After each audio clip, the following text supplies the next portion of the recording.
Yo guys, let's go for a big trade analysis. It's not going to take too long, but we're going to use the Ichimoku cloud so you can learn about it and you will know exactly what's going on with Bitcoin. Is it bullish, bearish, nothing happens, etc, etc. There is a lot of things that you should look at when you do your trade analysis that you might not know. So bear with me, you're going to learn more. And if you have 1 second, please like and subscribe. Even put a small comment to say whatever you want. You don't like my accent or you like it, whatever. It helps me. I'm doing this for free and I take my time for that. So please a quick comment. All right, let's go for the trade analysis. So first things I'm doing, I'm going to look at the gold versus Bitcoin. Why? Because when the gold is bearish, Bitcoin is bullish. When the gold is bullish, Bitcoin is bearish. So we look at it and we can clearly see this old trend starting. I'm on a 1 hour time frame, by the way. Since the 21st of July, we are bearish, guys. So we got a run, we got a pullback. So let's see.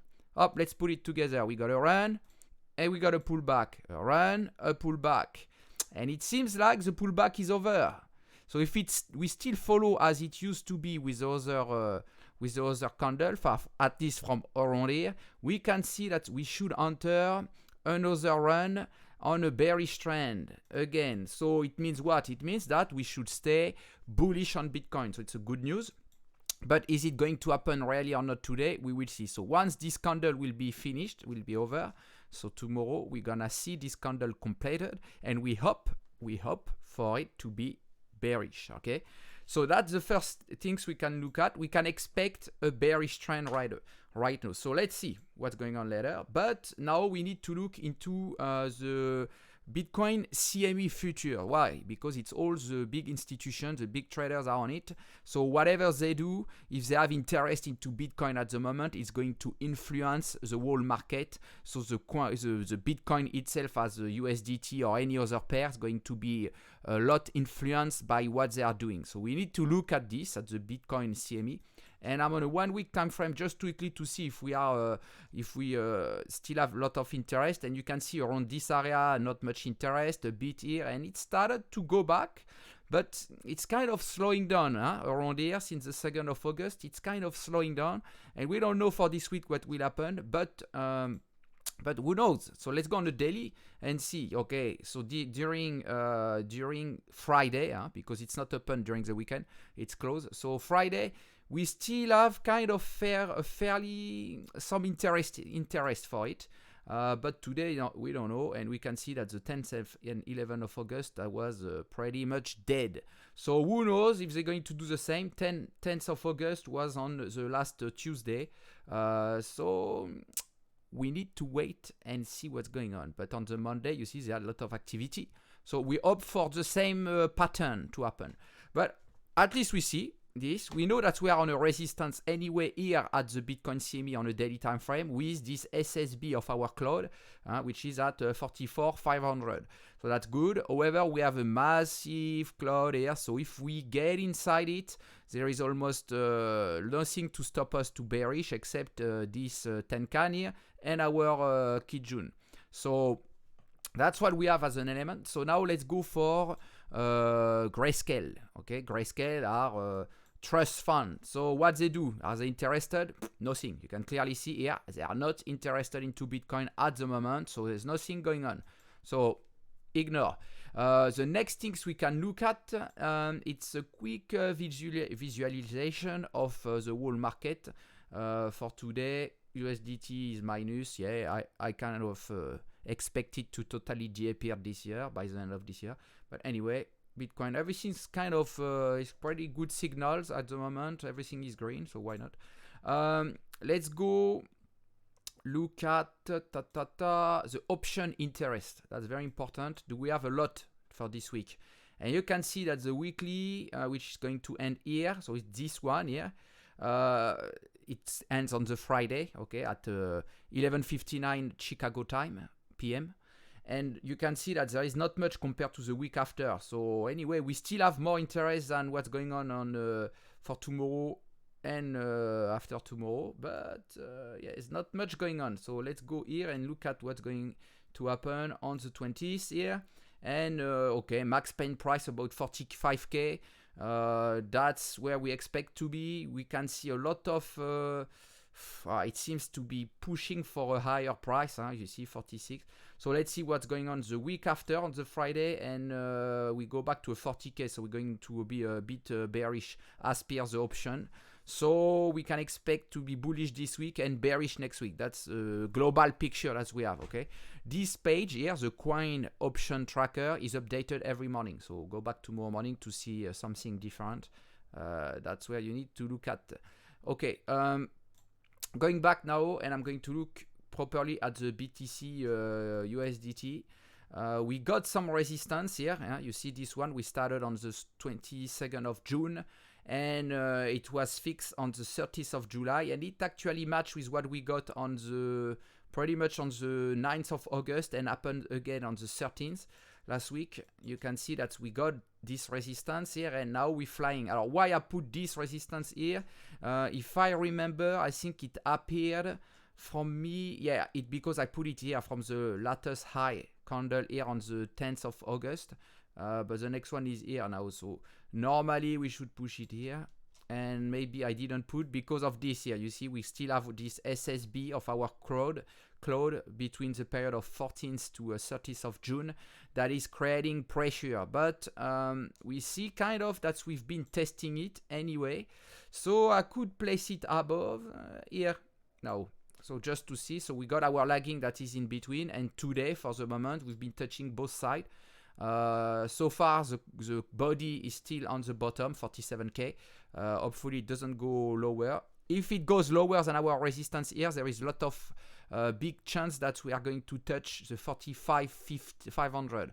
So at the moment this pattern doesn't appear, but it's only 9:30 in New York, so US is waking up. You know, the traders on this market here on the USDT, all the retail traders might wake up late. I don't know. So usually around 10, 11, that when things start to move, and in the afternoon and evening. So that's what we see. But we know that we have this resistance above all this resistance here, the trend line plus our resistance that is blocking us.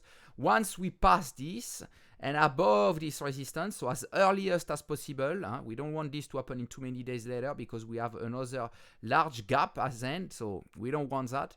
But if it happens like today, that's perfect. We go on a but that's where we see the bull.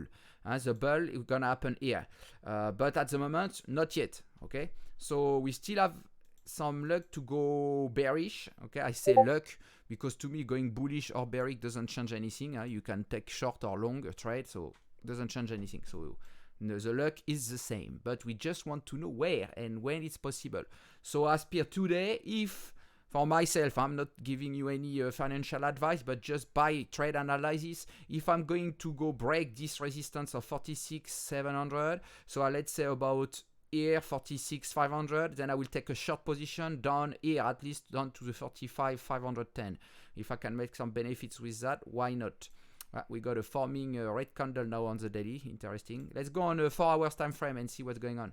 On the 4 hours time frame, we still above the cloud, so that's all good. However, having the cloud under us doesn't mean you can take only long trade, and also having the EMA 200 above us doesn't mean you can take only a long trade. That only means that if it's part of your strategy, but it doesn't mean it for everyone to be that way. Okay, for me, I don't care. I'm under or above the 200 EMA, it doesn't matter.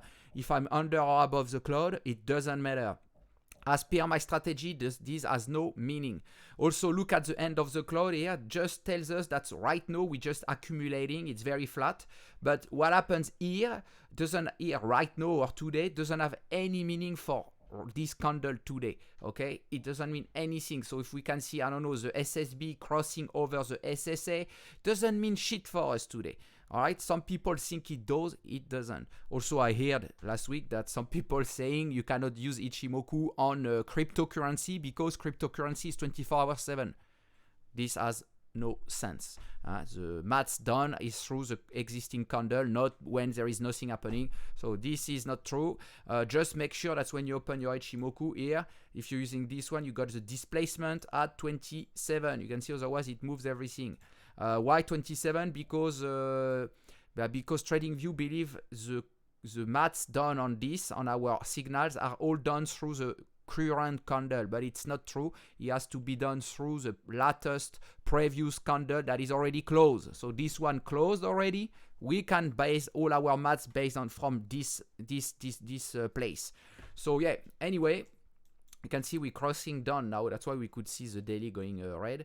We are crossing down our Kijun. So the Kijun Tenkan, sorry. So the Tenkan is creating some pressure plus our trend line here, our price resistance. But we're still pushing down. If we keep pushing down, there is almost all the chance that we're going to touch our Kijun, which is going to create more resistance than the Tenkan, because the Kijun is based on 26 period behind, and it's the highest and lowest candle divided by two. So this has a good point of pressure.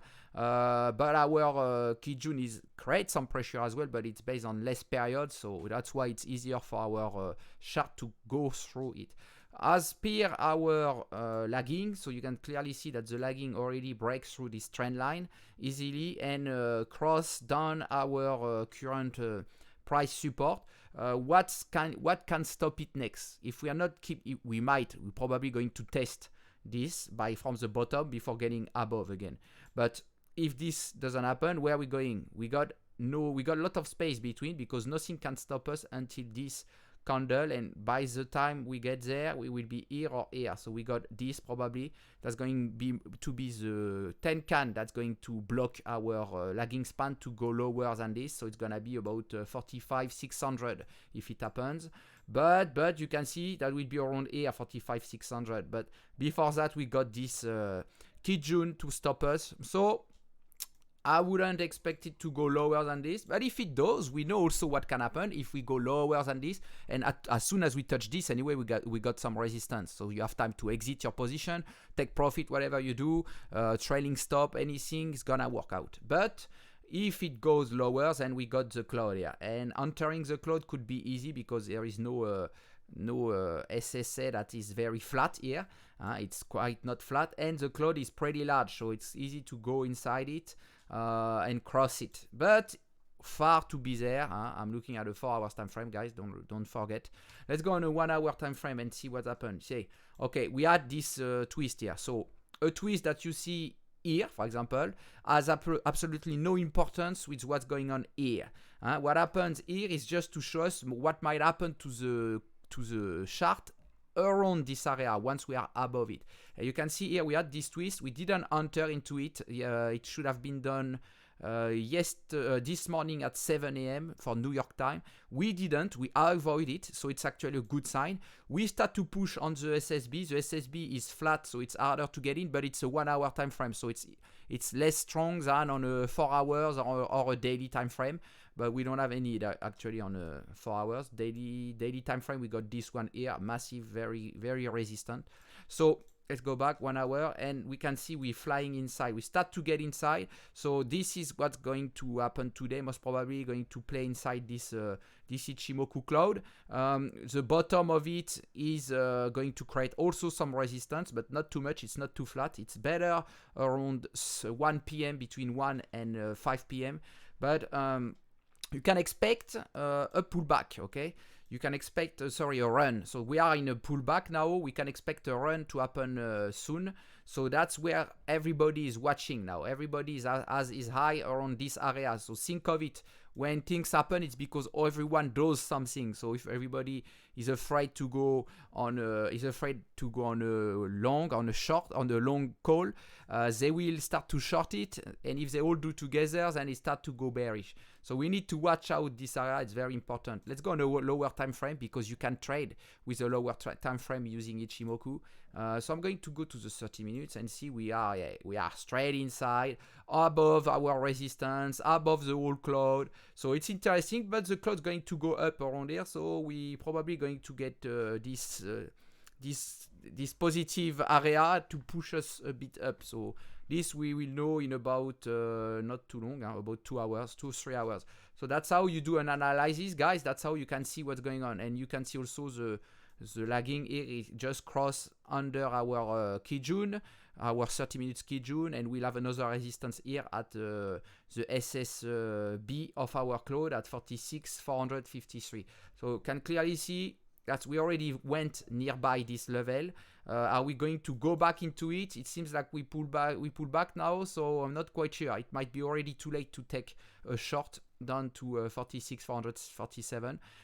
Might be more intelligent to take a long trade now up to this Kijun here at 47K. And then short. Okay, so you take a long now, then you short later. So you can play this all day long. So I think that's it. That's what we can see for the moment. I remind you, guys, that's on our daily time frame on the gold. We can see a pull. We can see a short, a small, right here. We can see a short pullback. Sorry.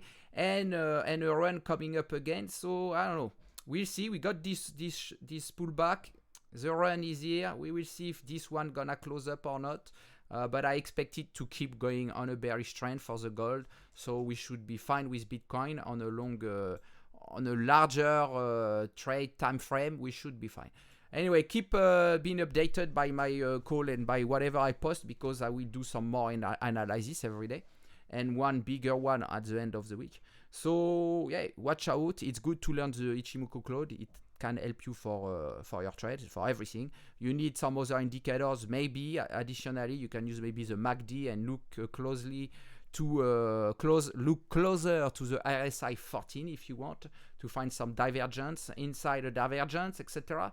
So yeah, anyway, guys, please like and subscribe. I'll see you later for another video. I might cover some other coin today and do some more analysis so you can learn about Ichimoku more deeply and start to use it and implement it into your trading analysis, guys. That'd be awesome. All right, see you later. Take care. Bye.